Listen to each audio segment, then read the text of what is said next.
Lessons from ants. A 5-liter bottle of water was left open overnight and dozens of ants fell into it.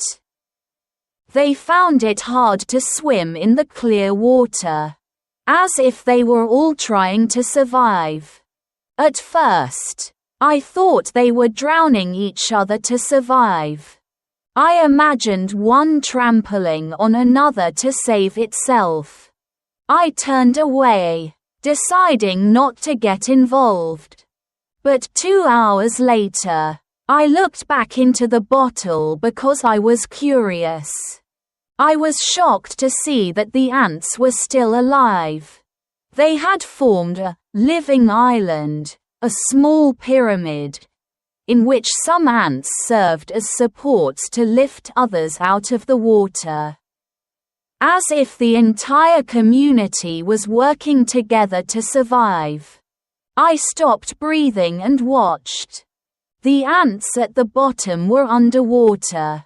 But not forever. After a while, ants from the upper layers took over. The stronger ones voluntarily went down, while the tired ones slowly climbed up. No pushing. No shoving. None of them tried to escape.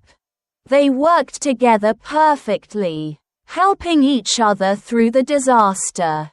I couldn't stand there any longer. I found a small spoon and carefully put it into the neck of the bottle. When they saw the rescue, the ants climbed up one by one. They did this in a neat, calm way.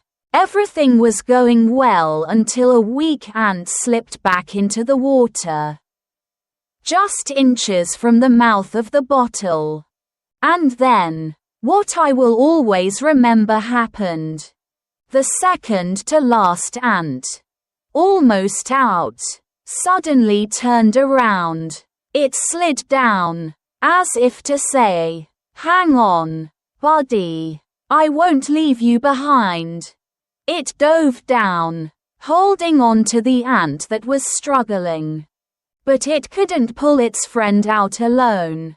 I brought the spoon closer, and both were saved. That story moved me more than any book or movie about friendship and sacrifice. I felt lots of different things. I thought ants were insensitive. Then I was amazed by how they could endure. And then I admired their discipline, courage and sacrifice. And finally I felt ashamed. I feel ashamed of the human race. This is about ourselves. We are sometimes not interested. And we sometimes ignore each other to get what we want. It is very unusual for a person to turn back to help the weak. We build walls to keep people apart, instead of building bridges to bring people together. If tiny creatures like ants can work together and look after each other, why do humans, who are a higher species, often ignore the suffering of other creatures? If you don't know how to live right, you should learn from ants. The end.